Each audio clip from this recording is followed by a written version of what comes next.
باسم الملكي الأمير فيصل بن تركي. وتركي، نتحدث قليلا عن النصر. يعني النصر يعني بالمناسبة، يعني من عرفوا الناس أنك ضيفنا الحلقة، يعني لو أقول لك أكثر من 1000 مسج جاية، اللي يشكرك واللي بالنصراوية واللي يسألك واللي يستفسر، فهذه دليل شعبية كبيرة لك. أنا بعود لك النصر. إذا أبو تركي، نعود مرة أخرى إلى النصر ويعني المباراة الأخيرة وأشياء أخرى. يعني بداية 336 ألف ريال غرامة، هذه أعتقد أكبر غرامة أنا سمعت بها في الدوري السعودي. فلوسكم وايد؟ أنا قلت لك أبو زايد، احنا نحترم قرارات الرئيس العام. نعم. والاتحاد ونائب الرئيس العام والاتحاد السعودي لكرة القدم. زي ما قلت لك، طبعا لكل فعل ردة فعل. نعم. طبعا احنا تحدثنا والإعلام تحدث عن نادي النصر ونادي النصر والغرامات والعقوبات، لكن لماذا حدثت هذه؟ احنا نسينا الحكم فهد العريني اللي هو قام بالمباراة. أنا لم أذكر في ولا تصريح أنه تعمد إخراج النصر على المباراة، أو أنا ذكرت أنه استفز اللاعبين. ثانيا، احنا رأينا الأخطاء الكثيرة من الحكم في المباراة، فلماذا لا يعاقب الحكم؟ يعني زي ما قلت، احنا ندفع الملايين، وفي الأخير ممكن صافرة غلط أو تقدير غلط ولا يحاسب الحكم. حنا لما نصرح يمكن قدرنا تصريحنا بشكل غلط أو ما قدرنا تصريحنا، فالحكم ما يعاقب. يعني الحكم المفروض يأخذ الإشارة الدولية قريبا. فهل هذا جزاء المباريات السيئة الأخيرة اللي حكم فيها؟ بس التحكيم السيء عليك وعلى غيرك أبو تركي. التحكيم السيء والأخطاء عليك وعلى غيرك. وضح عليها السنة في مباريات كثيرة، في مباراة التعاون الأولى، في مباراة الرائد، في مباراة الأخيرة أمام التعاون، في مباراة الفتح الأخيرة، يعني في مباريات متكررة. عموما يعني أنا يمكن حين بدينا الحديث مع أبو سليمان وتحدث، قلت يعني هل فعلا النصر ينظلم، ولا أن هي يعني قضية يعني قضية نظرية مؤامرة، وأن النصر مظلوم وأنه يعني. ويمكن سموك كررت نفس الحديث اللي كان تحدث بالمرحوم عبد الرحمن بن سعود، أن المركز الأول محسوم وبقية الأندية تنافس على المركز الثاني. يعني هل تحس أنه فعلا؟ شوف، أنا أبو زايد ما أحب أسترجع الأمور. شو اللي قصدت بهالكلمة؟ لما أنا درست في أمريكا وعملت في وزارة الخارجية في سفارة خادم الحرمين الشريفين في واشنطن، لم أكن أؤمن بنظرية المؤامرة.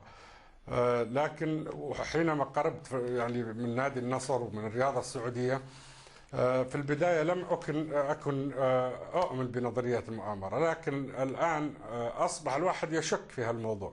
بالنسبة لكلام المغفور له بإذن الله الأمير عبد الرحمن بن سعود، منذ الصغر وأنا أتابع تصريحات الأمير عبد الرحمن الله يرحمه. أنا في موضوع مهم. هل قبل فيصل بن تركي ما كان في تصريحات استفزازية والإعلام والرياضة السعودية؟ يعني هل أتى فيصل بن تركي بجديد؟ هل سلم من هالموضوع المغفور له بإذن الله الأمير عبد الرحمن بن سعود؟ هل سلم من هالموضوع الأمير خالد بن عبد الله بن عبد العزيز في فترة سابقة من بعض الإعلام؟ هل سلم الأمير ممدوح بن عبد الرحمن؟ هل سلم يعني كثير من إخواني رؤساء الأندية وأعضاء الشرف؟ فيصل بن تركي لم يأتي بجديد.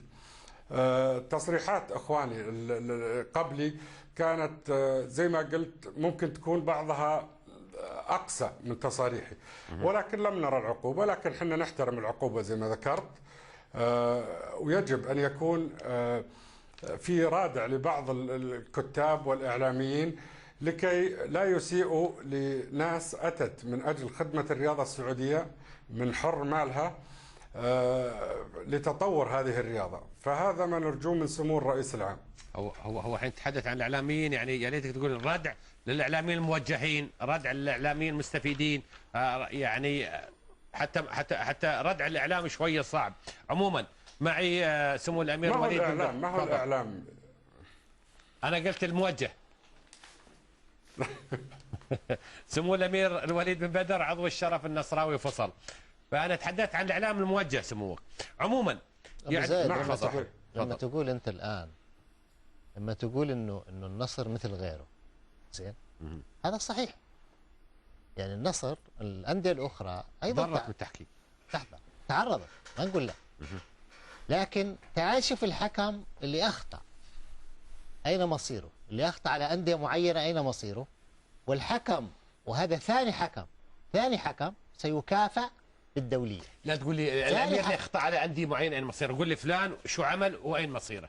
لا تعرف ابو زايد، تفضل. يعني اذا بفتح لك تاريخ الكره السعوديه امثله كثيره. يعني انت تتحدث عن حكم معين. خليني اقول لك الان مثلا، الان انت تتكلم مثلا عن انه الامير فيصل بن تركي قال تصريح وفسر هذا التصريح على انه مسيء او للحكم، وبالتالي غرم نادي النصر. طيب في هذا الموسم بس فقط في هذا الموسم ما هناك رؤساء انديه صرحوا؟ ما طلع رئيس نادي، ولا تقول لي الاسم ماني بجابس، ما طلع رئيس نادي بعد مباراة معينة وقال هذا الحكم لا ينقصه إلا أن يرتدي شعار هذا الفريق؟ قالها. ما في مدراء كرة دخلوا إلى الملعب، ما في نائب رئيس نادي أيضا دخل إلى الملعب. على فكرة الدخول إلى الملعب الممنوع هو فقط أثناء المباراة، أثناء المباراة بالنسبة للرسميين، الرئيس والأعضاء والإداري وكذا. الممنوع أيضا أنك بعد المباراة تستفز الحكم أو يعني توجه له مثلا إساءة لفظية أو كذا. هناك أمثلة كثيرة يا أبو زايد. أنا طبعا من البداية قلت لك أنا مع هذه العقوبات، ويستحيل أني أقف ضد هذه العقوبات، لكن يظل السؤال المعلق والقائم. وزي ما بدأنا الحديث، الأمير سلطان الآن يقول لك أنه ستكون الأندية سواسية، لا مكانة اجتماعية أمام القانون. احنا نصفق لهذا الكلام، ولكن نتمنى أن نرى تطبيق على أرض الواقع لهذا الكلام لكل الأندية. عندما يخطئ الشخص، عندما يخطئ الإداري، عندما يخطئ اللاعب، حتى الحكم. وأنا مع الأمير فيصل أنه الحكم يجب أيضا، مو معقول حكم، هذا الحكم اللي هو الأخ فهد العريني حكم الفيصلي والاتحاد أعتقد، وبعدها في نفس الأسبوع يحكم النصر والتعاون، ونفس تقريبا الأخطاء. تيجي تكرمه بعدين بالدولية ليش؟ لا لحظة أنا الآن يعني ربطت الاتحاد وربطت النصر، معلش خلي بعود لك، لكن آخذ سمو الأمير الوليد بن بدر عضو الشرف النصراوي. مساء الخير سمو الأمير. السلام عليكم ورحمة الله وبركاته، وسلامي طبعا الأمير فيصل والأخوان الإعلاميين المتواجدين عندك. حياك الله. أنا لفت بس نظري ما تطرق له الأستاذ صالح القنباز قبل قليل، نعم، من اللي اتخذ القرار والعقوبة وما شابه جميعه من اللجنة الدولية، نعم. وهذا الكلام غير صحيح. لما جت الشهادة حقت الكابتن حسام غالي كان فيها في مادة ذاتية المنشأ، وبالنظام الموجود لدى لجنة المنشطات، الرقابة على المنشطات في المملكة العربية السعودية، إن متى ما وجدت المادة هذه لابد أن يتم التحري بدقة أكبر والكشف بنوع يعني أعمق من قبل لجنة المنشطات قبل استصدار أي عقوبة. اللجنة نفسها السعودية هي من تسرعت، ومن ثم راح الكابتن حسام غالي مع وكيل أعماله وكذلك إدارة نادي النصر لما سحبوا العينة به وطلع أنها ذاتية المنشأ، ومن ثم تم تبرئته. فساعتها لجنة الرقابة على المنشطات في المملكة العربية السعودية طلبت الاحتكام إلى المحكمة الدولية، وصحيح وقتها جاء من المحكمة الدولية أن لا تتم التبرئة إلا من خلالنا، وهذا ما تم فيما بعد. أما قرار الإيقاف صدر وبسرعة متناهية من لجنة الرقابة على المنشطات بالمملكة العربية السعودية، مع أن كان المفروض عليها أن يتم التحري وبالدقة أكبر، لأن كانت مادة ذاتية المنشأ. لا استأنف اللاعب هنا، استأنف بعد ما صدر القرار، استأنف اللاعب سمو الأمير. لا يطول العمر، أنا أتكلم على الإيقاف بحد ذاته كان المفروض ما يتم. لا في لاعبين عندنا أوقفوا ولا استأنفوا، وقعوا على القرار، بس حسام غالي رفض وطلب الاستئناف سمو الأمير. أنا أعلم، لكن بس وقف كان قرار اوقف بس طلب الاستئناف ما وقع القرار. المفروض ما يوقف. لا لعيبه عندنا اوقف هو يوقف حتى يستأنف. لو مثلا طلعت العينه مره ثانيه وأدين فيها ربما تصير 4 سنوات. يا أستاذ أحمد أنا متابع الموضوع بشكل أكبر منك يمكن. تم قرار نتعلم منك سمو الأمير. تم قرار الإيقاف من قبل اللجنة، مع أن كان المفترض عليها أن يتم التحري بشكل أكبر، خاصة بعد أن نتيجة المختبر أن كان مادة ذاتية المنشأ. هذا أولا. بالنسبة لما ذكر الأمير فيصل بن تركي قبل قليل بالحلقة هذه، وأنا أعتقد أن فاجأ الجميع، يعني أنا من ضمن الناس المفاجئين، وأن الأمير فيصل قال سأفاجئك بها. إلا أن كذلك ما ذكره الأستاذ صالح القنباز، يعني كان دكتور يا الدكتور صالح القنباز طبيب. أنا أعتذر. اللي ذكروا كان يعني قال ممكن نرسل أكثر من 4. لو كان العينات 6 7 8 إلى 20 كان ما فيها أي مشكلة، لكن إنها 4 والأربعة هم اللي أخذوا عينتهم من خلال المباريات، 2 من كل فريق، وترجع 2 إيجابية و2 سلبية. فلنترك السلبية ونتحدث عن الإيجابية. تم إيقاف واحد، أين الآخر؟ وإن لم يكن في كرة القدم كما ذكر، هل تم السماع عن إيقاف أي لاعب في أي جهة أخرى من خلال المادة هذه في ذاك التوقيت غير الكابتن حسام غالي؟ هذا الشيء ما حصل. فأنا مع الأمير فيصل أن لابد يتم التحقيق على هالأمر هذا، وأشكر لكم الاستماع لي، وبإذن الله نشوفكم على خير. شكرا سمو الأمير. صالح كان عندك تعقيب بسيط. لا ننسى أنه المعمل هذا لا يعمل بس للسعودية، يعمل كل دول العالم ترسل له، فربما هذا واحد مو من السعودية كلها.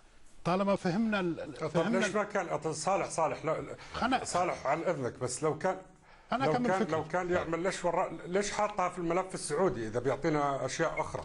ربما الخطأ من هناك. لا ربما شوف نحن ربما وزايد انا حسب كلام الدكتور، واتكلم عن الطبيب الدكتور صالح قمة، حسب الكلام انه هذه لما تحط عدة عينات كثيرة كويس، هذه في النهاية تطبع وتطلع لك فايل.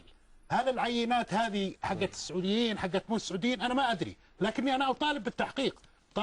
طالما يطالب الجميع بالتحقيق، وعلى الجميع ان يتحمل. اذا اللجنة غلطانة تتحمل، اذا من سرب الاوراق يتحمل. نعم تفضل. هذا اللي اقصده.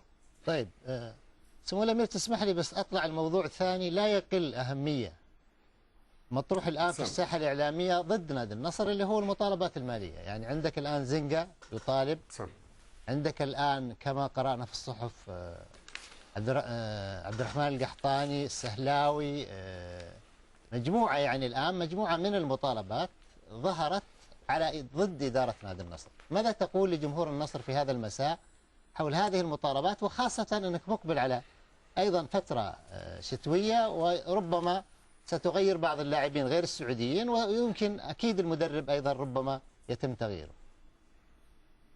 المدرب أقلناه احنا رسميا. نعم. بالنسبة ما نصحناك عنه أبو تركي.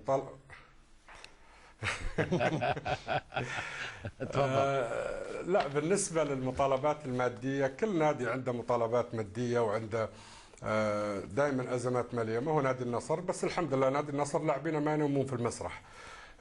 ثانيا بالنسبة للمطالبات من نادي القادسية ومن نادي الاتفاق، وهذا كل الأمور ماشية في مجراها، وإن شاء الله في أقرب وقت بتحل. يعني عندنا فترة تسجيل، لجنة الاحتراف ما راح تسجل لك أحد إلا إذا كان أمورك المالية مع لاعبينك ماشية بالوقت. نعم. هو باقي 3 دقائق بس على الستلايت عندي ويا سمو الأمير. سمو الأمير أنا ما أدري هل يعني سموك تحدثت مكان، لأن نحن من ناحيتنا ما تحدثنا أن في مفاجأة بتعلنها في الوظائف الرياضية عن لعيبة وكثير من السادة المشاهدين مصرين على معرفة هذا الشيء. هل ظهر منك كلام أنك يعني بتخص وظائف الرياضية بخبر من هذا لا النوع؟ والله ما عندي شيء. المشكلة أبو زايد اليوم خصيتكم بشيء معين، خلي شيء آخر للقنوات الأخرى.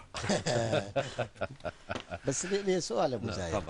سمو الأمير لا شك أنه مسيرتك مع النصر رائعة ولا ينكرها إلا جاحد، لكن يلاحظ في الفترة الأخيرة، وأقولها مثلا كمتابع، أن هناك تباين أحيانا في من يتحدث باسم النصر. التصريحات تكثر حول النصر، من ضمنها ايضا تصريحات التحدي اللي قبل المباريات، ما تعتقد ان هذه تؤثر عليكم سمو الامير؟